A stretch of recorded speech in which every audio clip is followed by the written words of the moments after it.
Most people that have been cheated on feel physically nauseous at the thought of dating again. It's like your body reacts before your mind even finishes the idea.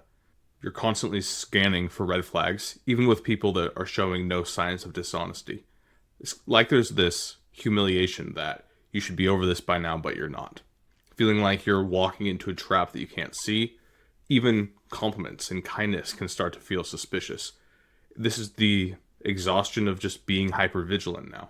You're rehearsing the worst case scenarios, bracing for betrayal before you even know who the next person is. So there's loneliness, there's fear.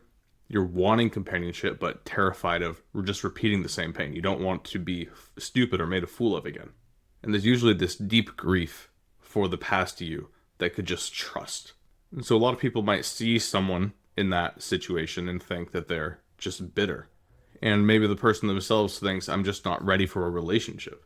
Or maybe they feel like if they were just stronger, they wouldn't be so scared. But it's not just bitterness. It's not just being weak. It's your nervous system trying to protect you. And a lot of people say that time heals all wounds, but there are so many people I've worked with that have been struggling with things like this for years. Untreated trauma prevents time from healing those wounds. And this doesn't mean that you're not ready for a relationship. Simply feeling unsafe doesn't mean that you don't deserve or want love. So some things to remember about what's going on psychologically. Your body remembers betrayal more vividly than your mind does.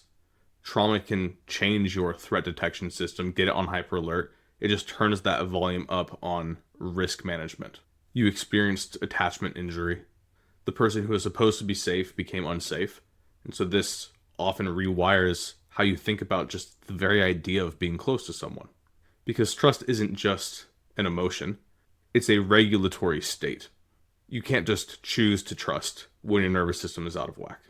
You have to regulate yourself first to be able to feel safe enough to trust. Because all trust in other people boils back down to whether or not we feel we are safe in ourselves and are competent enough to navigate the complexities of a given challenge. And what's tough about this is that it can be this self-confirmation of, well, I misjudged that person, therefore I trust myself less, therefore I trust other people less. And so for most people, the fear really isn't about dating or meeting someone new.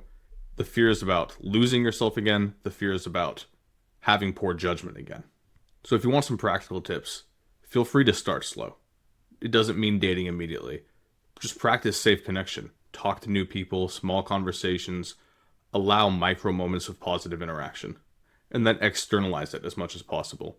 If you start writing down your own green flag list and then people start to meet that criteria, it can help to have it on paper, something outside of your own head, so that you can start to trust yourself again a little bit more. No, I'm not just going away with these emotions, but there is something real. And have different safety protocols for dating. Like, think of the worst case scenarios, think of escape plans. If you're on a date and it isn't going well, you don't feel safe, think of how you can exit early. Those are some small, just practical tips, but most fundamentally, you need to redefine trust. Because the goal and the problem is not about trusting them. It's about learning how to trust yourself with them.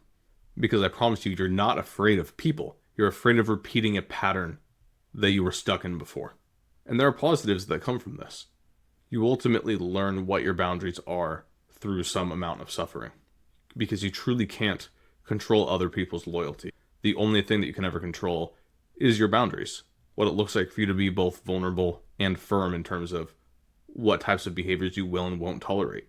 And holding to those earlier on in the process instead of later. And so I want to say two things. On the one hand, you don't have to rush. Healing isn't a race. Getting back into the dating pool is not a race.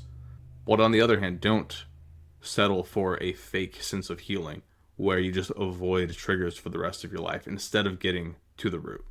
Because you are not destined to stay stuck in fear. The feelings, the fear, everything you have right now, that's not permanent.